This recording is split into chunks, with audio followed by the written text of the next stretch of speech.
Assalamualaikum warahmatullahi wabarakatuh. Halo anak-anak, selamat pagi. Gimana kabar kalian? Sehat kan? Sehatlah, jangan sakit-sakit. Iya, oke anak-anak. Sebelum kita mulai belajar, terlebih dahulu kita berdoa kepada Allah Subhanahu wa taala ya. Semoga hari ini kita mendapatkan pahala dan keberkahan dari Allah Subhanahu wa taala. Amin amin ya rabbal alamin.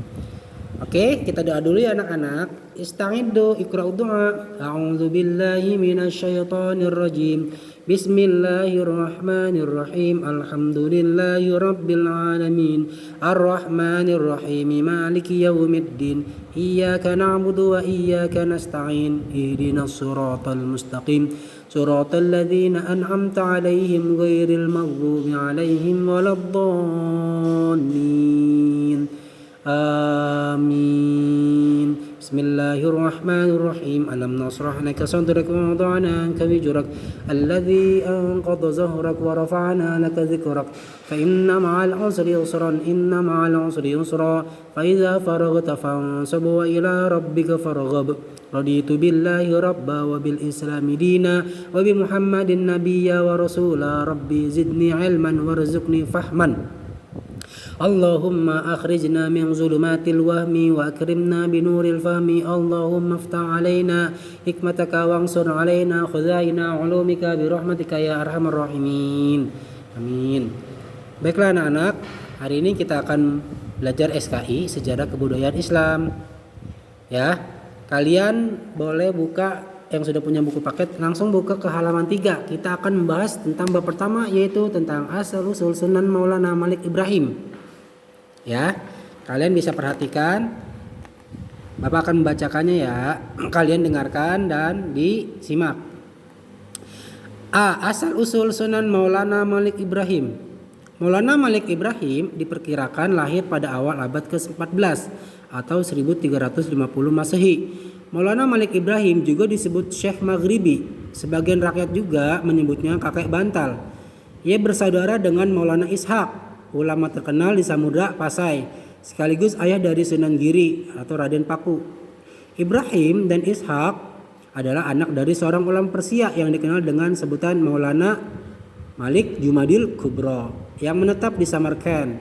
Maulana Malik Jumadil Kubro diyakini sebagai keturunan ke-10 dari Sayyidina Husain, ya, cucu Nabi Muhammad sallallahu alaihi wasallam. Nah, masyarakat umum di Jawa mengenal Maulana Malik Ibrahim sebagai Sunan Gresik, ya, karena tempat tinggal untuk menyebarkan Islam dan pemakaman berada di daerah Gresik. Makanya disebut dengan Sunan Gresik. Maulana Malik Ibrahim pernah bermukim di Champa atau sekarang disebut dengan Kamboja, ya, negara Kamboja, selama 13 tahun sejak tahun 1379. Ia menikah dengan putri raja yang memberinya 2 putra, ya, yaitu Raden Rahmat atau dikenal dengan Sunan Ampel dan Sayyid Ali Murtadho pada tahun 1392 Masehi. Maulana Malik Ibrahim hijrah ke Pulau Jawa meninggalkan keluarganya.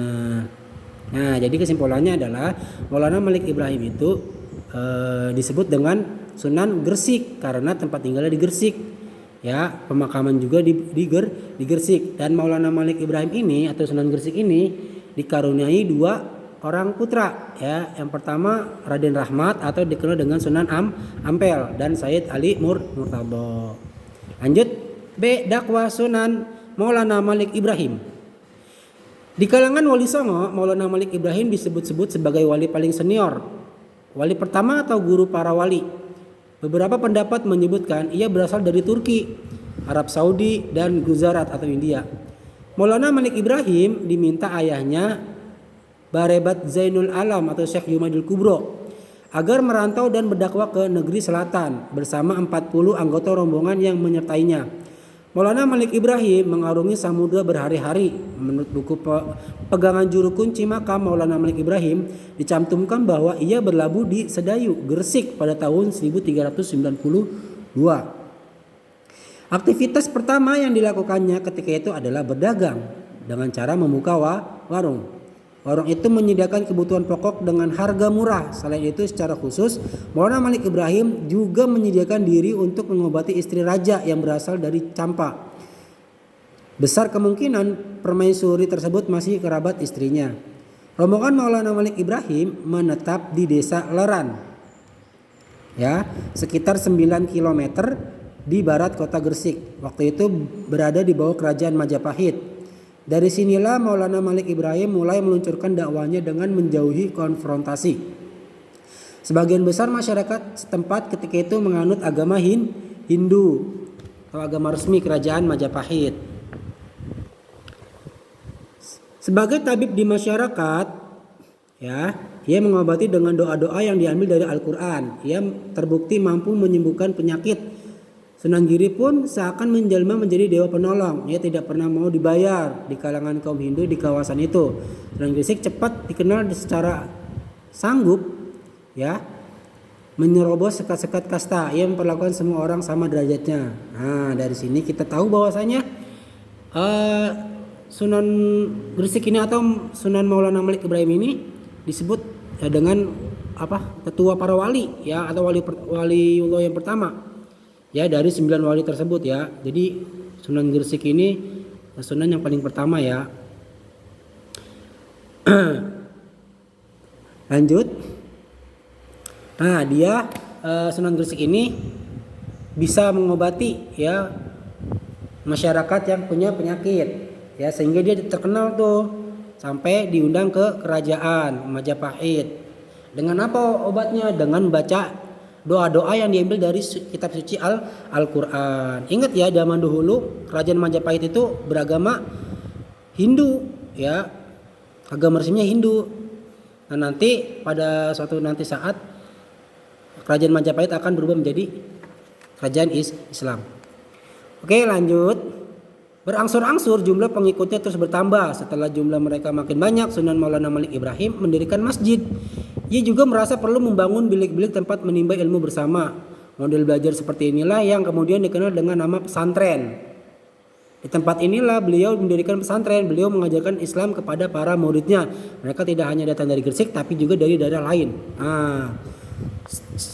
Ya, setelah itu Sunan Gresik itu membuat masjid karena pengikutnya banyak, sudah mulai banyak. Jadi beliau membangun masjid dan mendirikan pesantren. Buat apa? Untuk menimba ilmu dan berdakwah.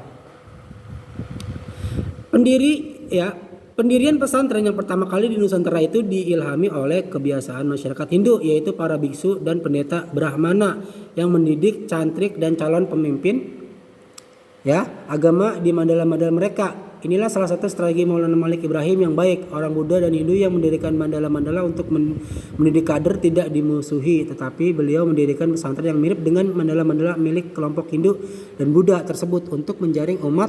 Ternyata hasilnya sungguh luar biasa. Dari pesantren Gresik kemudian muncul para mubalik yang menyebar ke seluruh Nusantara. Nah, jadi awal pesantren itu karena melihat orang Hindu atau, ya, orang Hindu itu orang Hindu atau orang Buddha juga mendidik pesertanya, mendidik masyarakatnya supaya menjadi calon-calon pemimpin pemuka agama gitu di tempat-tempat ibadah mereka. Nah, makanya Sunan Gresik itu mendirikan masjid, ya, ingin seperti kayak orang Hindu, orang Buddha, bisa memunculkan para mubalik-mubalik, para pendakwa-pendakwa Islam. Nah, makanya dari membuat pesantren akhirnya muncullah para pembalik-mubalik yang akan berdakwah ke Nusantara. Lanjut. Nah, 2 tahun sudah Sunan Maulana Malik Ibrahim berdakwah di Gresik. Ya, beliau tidak hanya membimbing umat untuk mengenal dan mendalami agama Islam, tapi juga memberi pengarahan agar tingkat kehidupan rakyat Gresik menjadi lebih baik. Ya, jadi nggak cuma untuk berdakwah doang, tapi untuk meningkatkan kehidupan masyarakat Gresik pada waktu itu biar maju, ya, lebih baik lagi. Nah, beliau pula yang mempunyai gagasan mengalirkan air dari gunung untuk mengairi lahan pertanian penduduk. Dengan adanya sistem pengairan yang baik ini, para petani menjadi makmur dan mereka dapat mengerjakan ibadah dengan tenang. Nah, tuh kelebihan dari Sunan Maulana Malik Ibrahim. Ya, beliau punya gagasan. Jadi air yang ada di gunung dialirkan ke sawah.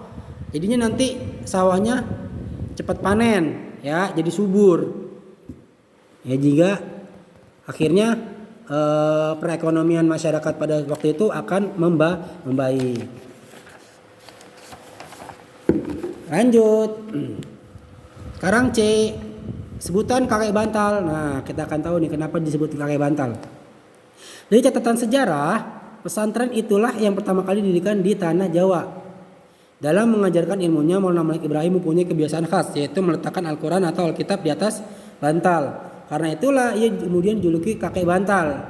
Ya, kendati pengikutnya terus bertambah, ia merasa belum puas sebelum berhasil mengislamkan Raja Majapahit. Ia paham betul bahwa tradisi Jawa syarat dengan kultur, ya, patron child. Rakyat akan selalu merujuk dan berteladan pada perilaku raja. Oleh karena itu mengislamkan raja merupakan perjalanan yang sangat strategis. Nah, jadi maksudnya gini. Ya, di sebuah negara atau di sebuah daerah dah, kalau daerah itu ada seorang pemimpin, nah pemimpinnya itu bisa masuk Islam, maka ntar rakyatnya akan masuk Islam juga. Begitupun dengan ini, dengan Raja Majapahit. Beliau ingin sekali Raja Majapahit pada waktu itu bisa menjadi seorang Islam gitu kan, bisa masuk agama Islam. Nah, nanti kalau rajanya bisa Islam, bisa masuk Islam, maka rakyatnya akan masuk Islam juga. Nah, itulah strategi yang sangat bagus dari Maulana Malik Ibrahim. Dan kenapa disebut dengan kakek bantal? Nah, jadi beliau sering ya, atau ciri khasnya yaitu meletakkan Al-Quran di atas bantal. Nah, kalian pernah nggak membaca Al-Quran di atas bantal? Waktu dulu Bapak pernah tuh membaca Al-Quran di atas bantal. Nah, ini mungkin salah satu ciri khas dari saya Maulana Malik Ibrahim. Lanjut, Maulana Malik Ibrahim juga mengajarkan cara-cara baru bercocok tanam. Ia merangkul masyarakat bawah, yaitu kasta yang disisihkan dalam Hindu. Sempurnalah misi pertamanya, yaitu mencari tempat di hati masyarakat sekitar yang ketika itu tengah dilanda krisis ekonomi dan perang saudara. Setelah membangun dan menata pondokan pesantren, tempat belajar agama di Leran tahun 1419 Masehi, Maulana Malik Ibrahim wafat. Tepatnya tanggal 12 Rabiul Awal 882 Hijriah atau 8 April 1419 Masehi. Dari fakta tersebut, pantaslah jika akhirnya orang menjuluki Maulana Malik Ibrahim sebagai bapak pesantren di tanah Jawa. Makamnya kini terdapat di Kampung Gapura, Gresik, Jawa Timur. Nah, itulah kisah dari Maulana Malik Ibrahim. Ya, beliau sangat luar biasa dalam mendakwah dan punya strategi dalam berdakwah. Ya, dan juga punya strategi dalam mengambil hati masyarakat. Pada waktu itu kan pada zaman Majapahit ya kan, itu rakyatnya sangat menderita. Kenapa? Karena kekurangan pangan, ekonominya belum meningkat. Nah, ketika beliau datang, masyarakat diajak bercocok tanam, cara mencangkul ya kan, cara bersawah, dan akhirnya diterima tuh oleh masyarakat. Nah, setelah banyak pengikutnya baru beliau berdakwah dan mau mengislamkan kerajaan Majapahit. Seperti itulah anak-anak. Nah, yang terakhir yaitu sikap positif Sunan Maulana Malik Ibrahim. Apa sajakah sikap positif yang dapat kita teladani dari Sunan Maulana Malik Ibrahim? Yang pertama, orangnya dermawan dan santun dalam berdakwah. Sikap ini ditunjukkan dalam berdagang dengan mengadakan pasar murah dan selalu berbagi dengan kaum fakir miskin demi untuk perjuangan di jalan Allah Subhanahu wa taala. Yang kedua, dalam berdakwah Sunan Maulana Malik Ibrahim mengajarkan agama Islam secara bertahap atau melalui proses. Yang ketiga, mempunyai toleransi yang tinggi dalam menjalin hubungan baik antar sesama masyarakat maupun penguasa Majapahit. Oleh karena itu beliau diangkat sebagai penasihat raja. 4. Selalu gigih dan semangat dalam berdakwah. Kegigihan dalam menyebarkan agama Islam terbukti dari perjalanan jauh merantau dari tanah kelahirannya menuju Jawa ke tanah Jawa melalui jalur laut yang begitu melelahkan. Nah, itulah sikap positif yang dapat kita ambil, yang dapat kita teladani dari Sunan Maulana Malik Ibrahim. Oke, baiklah anak-anak. Itu aja materi yang dapat Bapak sampaikan. Kurang lebihnya mohon maaf. Ya. Tugasnya adalah menjawab 2 pertanyaan tuh. Ya, yang pertama, jelaskan sifat-sifat Sunan Maulana Malik Ibrahim yang dapat kalian teladani. Kedua, mengapa Sunan Maulana Malik Ibrahim diangkat menjadi penasihat raja? Jelaskan. Nah, itu PR-nya yang itu ya, PR-nya. Tugasnya ya, 2 saja menjawab 2 pertanyaan. Oke, di halaman 7. Yang wazifah. Oke, terima kasih atas perhatiannya. Assalamualaikum warahmatullahi wabarakatuh.